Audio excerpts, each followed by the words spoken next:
As states beginning to open up more and more, we're on the second phase of reopening the United States. The state of Michigan, our neighboring state, about 30 minutes from here, 40 minutes from our front door, is going to stay locked down, shut down, quarantined until the 12th of June. That's only about a week away, 10 days away. But the states around the United States that's already open, it's still seeing spikes in the coronavirus. The coronavirus is still here. The coronavirus have not went anywhere. It's still here. But this warm weather, we was at 86 degrees yesterday here in Ohio, Northwest Ohio. By the time I started running my errands, that 86 degrees had already went up to 88 degrees. In real life, you cannot ask anyone to stay inside when the temperature is that high. You just can't do it. Really, the type of country the United States is, I'm surprised there's not riots. The United States is the wild, wild west. And once everything get back to normal, you will see worldwide about how wild this country is actually. The United States is like the wild, wild west. And if you didn't know it, you know it now. The United States is wild. This reported on CNN News this morning. This is my day off. Today's Memorial Day here in the United States of America. So it's a holiday. So it's Monday, but it seems like Sunday all over again. They said unemployment claims here in the United States now have reached 43 million. 43 million people have filed unemployment since the coronavirus in 3 months.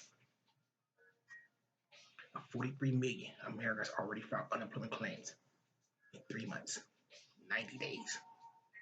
Just imagine if this lasted for 1 year, 365 days. That would be just like every other or every 3 Americans is filing unemployment claims. That's how severe this coronavirus pandemic is.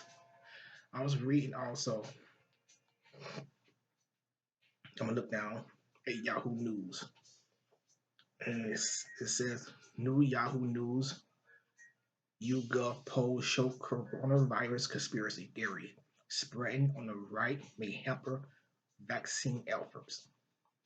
According to the new Yahoo News, YouGov poll 44% of Republicans believe that Bill Gates is planning to use a mass corona-19 vaccination campaign as a pretext to implant microchips in billions of people and monitor their activities. Well, we're waiting for Bill Gates, the owner, the billionaire, to plant microchips in us for vaccine. Mr. Gates, you're about 10 years behind Europe then, because me personally had my microchip planted in me about 10 years ago. When my bank started giving me bank cards with chips in them. And that chip is usually in the palm of my hand. So if Mr. Gates is planting microchips in his vaccine to monitor us worldwide, you're about 10 years behind. I read on. The survey which was conducted May the 20th and the 21st found that only 26% of Republicans correctly identified the story as false. In contrast, just 19% of Democrats believe the same about the Microsoft's founder. Public health. A majority of Democrats recognize that it's not true. As states relax their lockdown restrictions and responsibilities for containing the coronavirus shifts in part to the American people. I'm going to turn my news alerts off this one time. To the American people, to the vast gaps between the right and left over Gates reflects a growing problem, the dangerous, destabilizing tendencies to ignore fundamental facts about the deadly coronavirus misinformation, including President Trump, and spread on social medias. That tendency is more widespread on the right, although liberals also believe some false negatives. Rumors, including the COVID-19 deaths, have already surged in states that quickly, too fast, swiftly to reopen. In my opinion, I really thought the United States was going to be locked down until September. I didn't know it was going to open up, but we will find out real soon if warm weather can help fight the coronavirus because we was at 86 degrees yesterday. Like I said, when I started running my errands, my little temperature gauge in my cartoon was 88 degrees outdoors. It was going to be the same temperature today. If you look over my shoulder, that bright sunshine.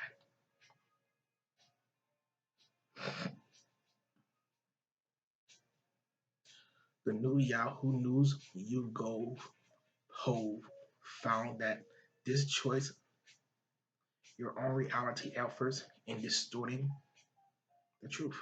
Pandemics from reopening to vaccinating the public.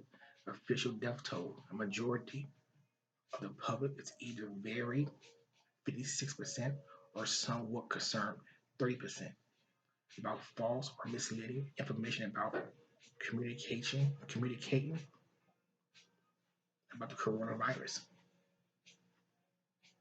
More than 80% of Democrats, Republicans, and Independents agree, yet blame those concerned variety great by political affiliation.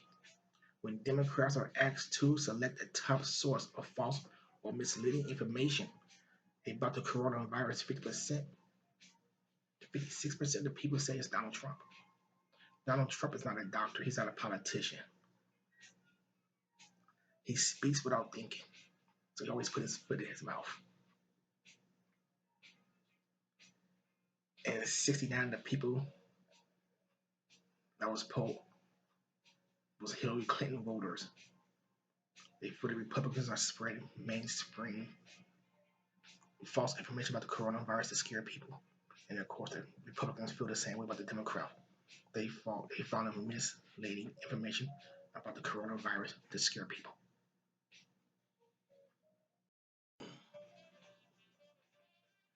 Take the Gates example. Half of all Americans, 50%, who name Fox News as their primary television news source, believe the disproven conspiracy theory. And 44% voters who cast ballots for Trump in 2016 does as well. Even though neither Fox or neither the president, Donald Trump, has promoted the story. At the same time, just 15% of MSNBC viewers, 12% of Hillary Clinton voters say the story is true.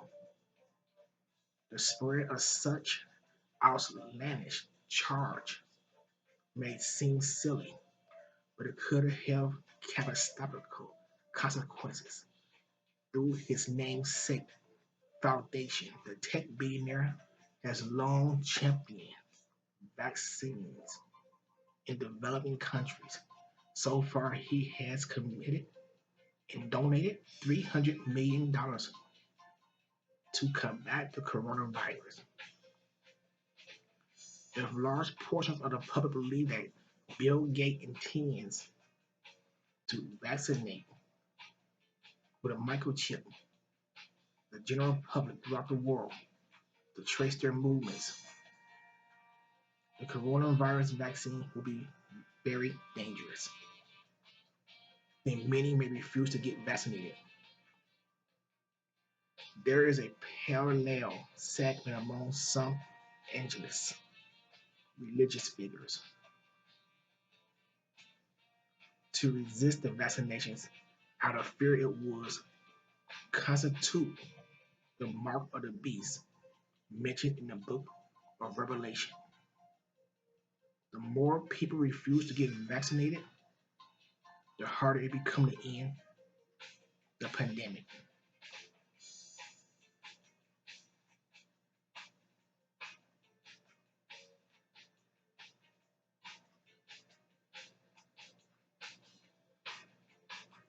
Debunking the coronavirus conspiracy. Some fake news is more dangerous than others. Lies, misinformation about the coronavirus can be deadly, which is why YouTube and Facebook keep having to remove posts from videos that have circulated widely on social media, gathering millions of views.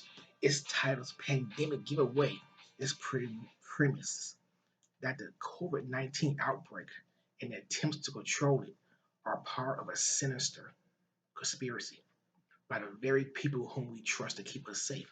And I had a podcast reboot, The Cure for the Coronavirus. I talked about HARP, HAARP. In that podcast, it was podcast number 555. It was removed, I think, for the same reason that I just read about Facebook and YouTube, because they feel that the information that I've posted in one of my podcast videos was leading the general public to believe this is a conspiracy. The 26-minute video, which is supposedly part of a long documentary to be released this summer.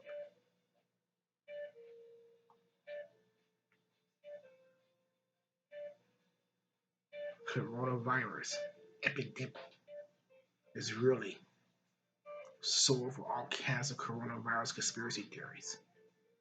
I think this video is actually really a good indicator for us of how much misinformation can and will get started very quickly through social media.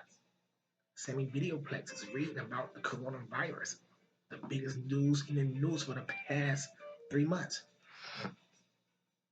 People watch Sammy Videoplex, but it's just propaganda, rumors, lies, unmedical evidence of cures for the coronavirus.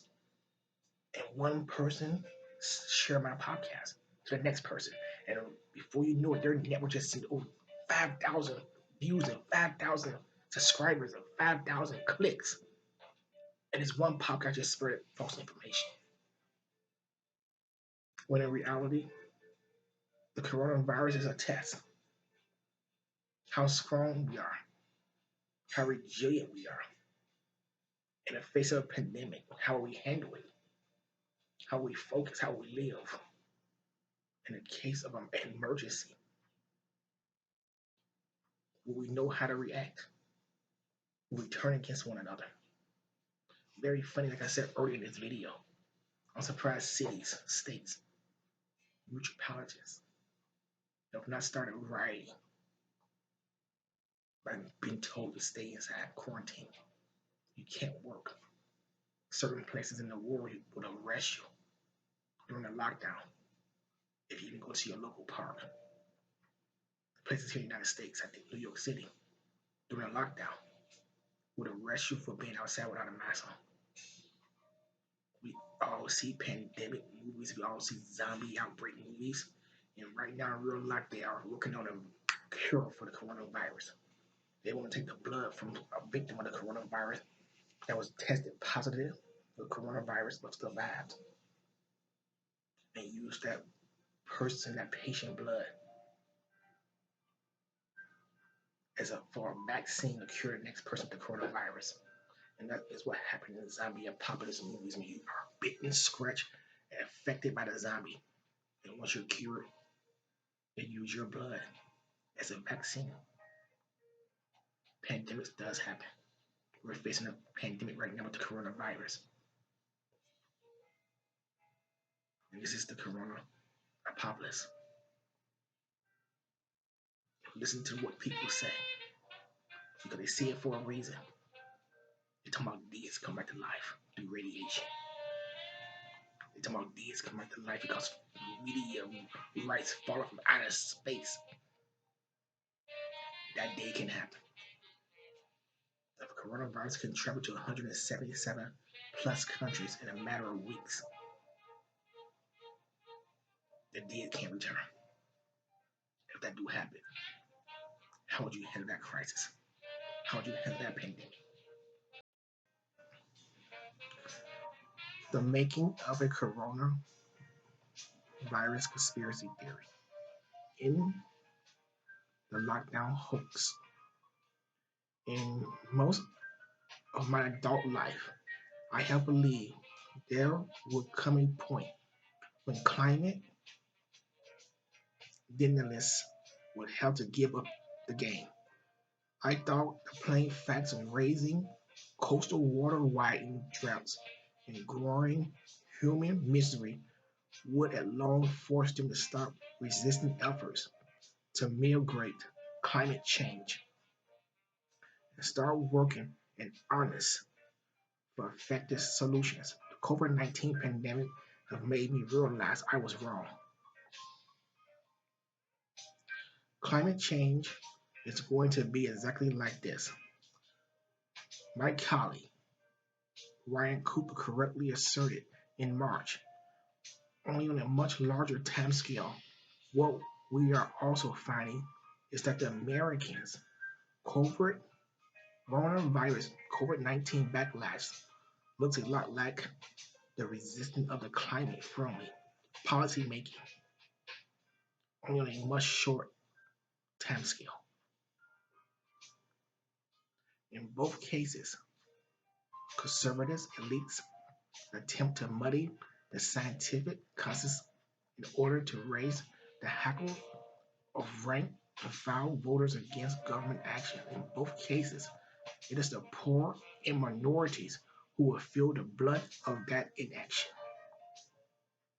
In both cases, many of those same elites will find they cannot fully protect themselves from the fallout of their choices. The term hoax has been bandied about a lot when it comes to both climate change and the coronavirus. Skeletons roughly offer up lists of scientists who challenge the consensus that the climate is changing and that change is due to human activities. That means instead of taking action, real experts end up spreading their time and energy defending that consensus, getting bogged down in debate when they could be formulating and executing a response to the critics. Similar coronavirus deniers have offered up possible research in conspiracy theories to contest expert driven guidelines on social distance and to outright deny that the COVID 19, the coronavirus, is a threat. Sometimes they even throw multiple arguments out to the public. The point is not to form or inform, but to generate noise and skeletons among the wider public. Another technique is to kill the messengers, and their messengers, President Trump, has proposed deep cuts to the environmental protection agencies.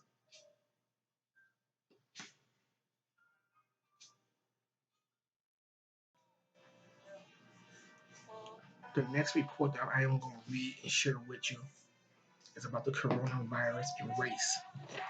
A lot of people says the coronavirus is affecting a lot of blacks and Latinos.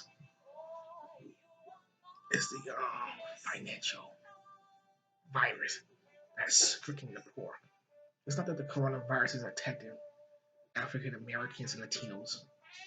You have to realize if I get sick, I'm going to urgent care just like you. I'll go to urgent care right now. I had a migraine headache at 12:25 p.m. Northwest United States, Ohio time. It's 6:25 p.m. in Poland and Romania. In Nigeria, Africa, I gotta start saying that also.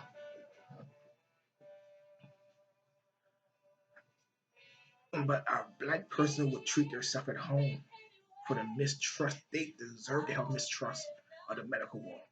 What black people went through in the United States of America with the syphilis and the other guinea pig tests, they have the right to say, I don't trust the medical world.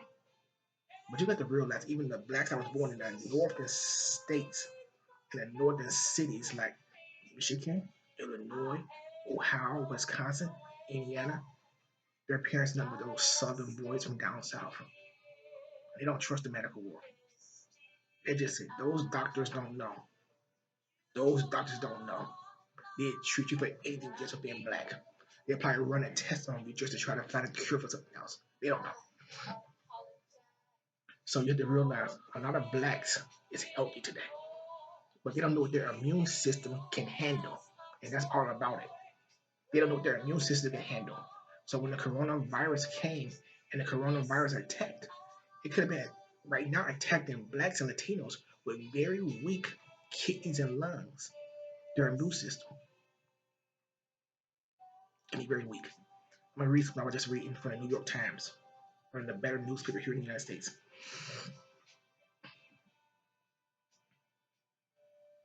Celebrities may be calling the COVID-19 a great equalizer, but statistics from across the United States shows that far from the truth. The coronavirus numbers and death tolls have revealed the virus is affecting Black Americans in many parts of the country through status and statistics, a word I cannot say. From some of the hardest hit areas haven't been revealed yet. The New York Times report Black Americans make up just about a third of Louisiana population, but according to the numbers released Monday by the state government, more than 70% of those who have died from the COVID-19 was black. Chicago is less than a third percent of black, but 72% of those who have died of the new coronavirus was black. And while the country around Milwaukee, not that far from Ohio, is about 27% black, around twice as many black residents tested positive for the COVID-19 as white residents.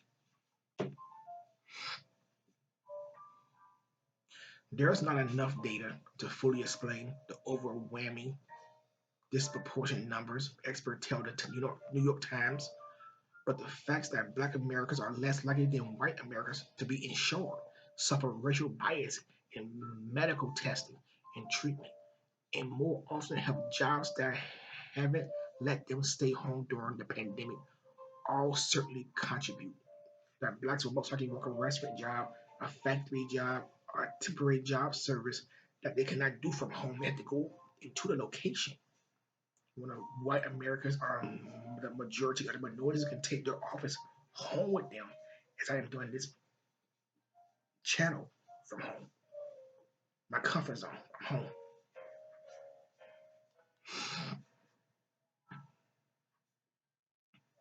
California, New Jersey, and Washington are among the states COVID-19 has hit the hardest, but they haven't yet released statewide information about the race of patients.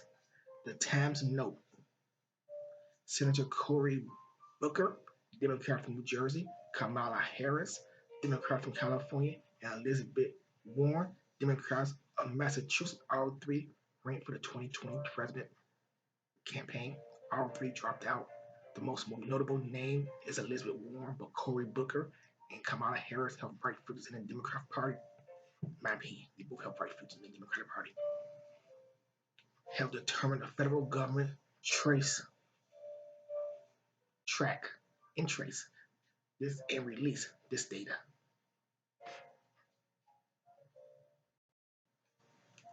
And this is news from Yahoo News. Why African Americans are dying at a higher rate from COVID 19. The Washington affiliated press. The new coronavirus isn't biased about who it affects. So, why does data emerging from some states suggest that African Americans are bearing the brunt of the pandemic in the US?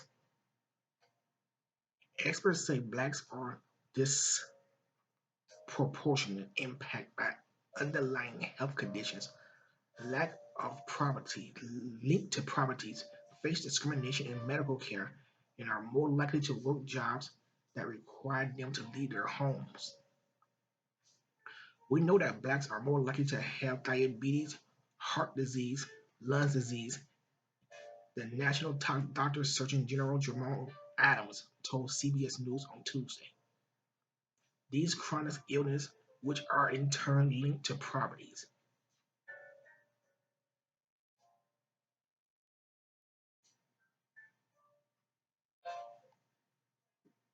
can lead to more serious forms of the COVID-19 disease. Adams, who is himself black, has high blood pressure and asthma added. I represent that legacies of growing up poor and black in Americas, and I am, and many blacks are at higher risk for the COVID-19. And like I said earlier, blacks are the least out of all races, even Latinos, to go to the doctors if they're sick.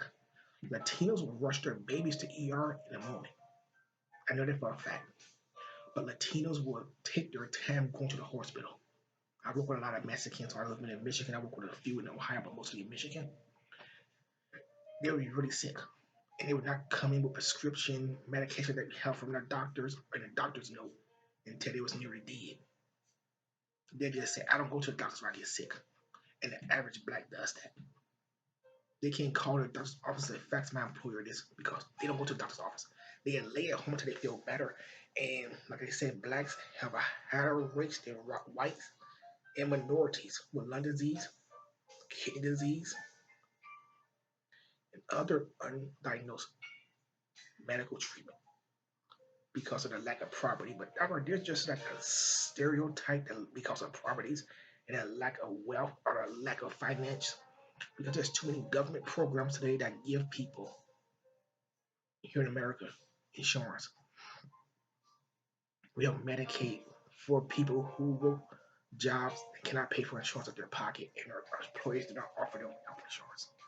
So that was just stereotype right there.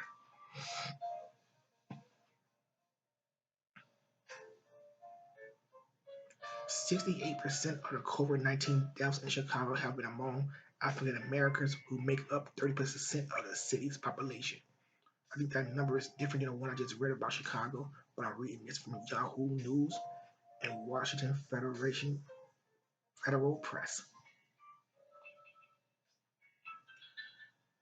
Dr. George Benjamin, executive director of the American Public Health Association, told the AFP the issue was also linked to social class, with black people more likely to work jobs deemed essential that expose them to potential infection because they're working so close together in fast food. They're working so close together in temporary jobs.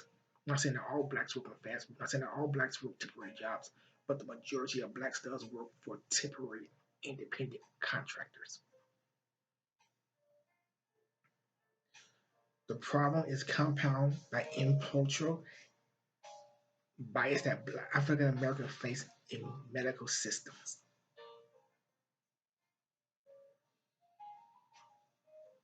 Nashville, Tennessee told AFP that in his city, most of the initial testing took place at Vanderbilt University Medical Center. That's a very good school, Vanderbilt University. Very strong athletic program, very high educated base. I heard nothing but good things about Vanderbilt University, Xavier University, Temple University, Syracuse University. It's another one on the tip of my mind that I can't get out of my mouth. I don't want to say Colgate University, but it's a smaller school that I can't get out of my mind. But those schools are very educated, very sports program good, and they like their students to be student athletes. They always put student athletes before athlete students. My name is Sammy. This is my YouTube podcast, my YouTube channel. Please share, follow, and subscribe to my YouTube channel for more podcasts like this one. Please share my podcast with your social media friends. At the end of this podcast, please hit that bell and subscribe to my podcast. We are growing, but we're not growing as fast as possible. And this is right here on Sunday mornings because today is a holiday, it's Memorial Day here in the United States. So it's just like Alvin.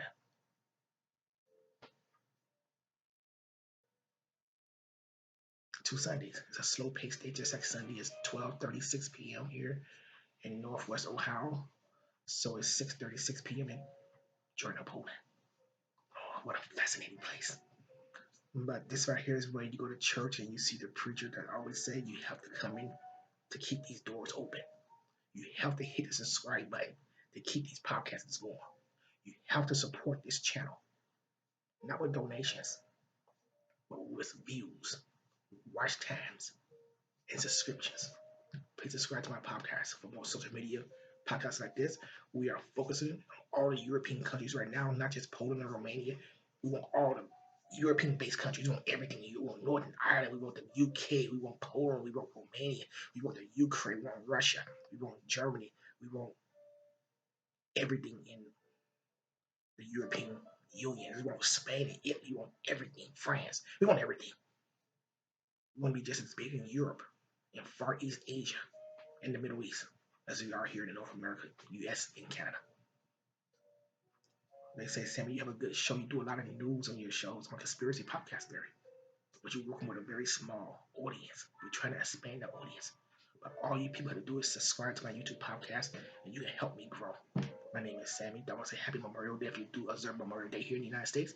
And thank you, United States of America, for all our fallen heroes. Thank you, and God bless you, and Virginia and Papa. And once again, I want to say thank you for all our fallen heroes on this Memorial Day 2020 in the United States. God bless you, and God bless America, no matter where you are.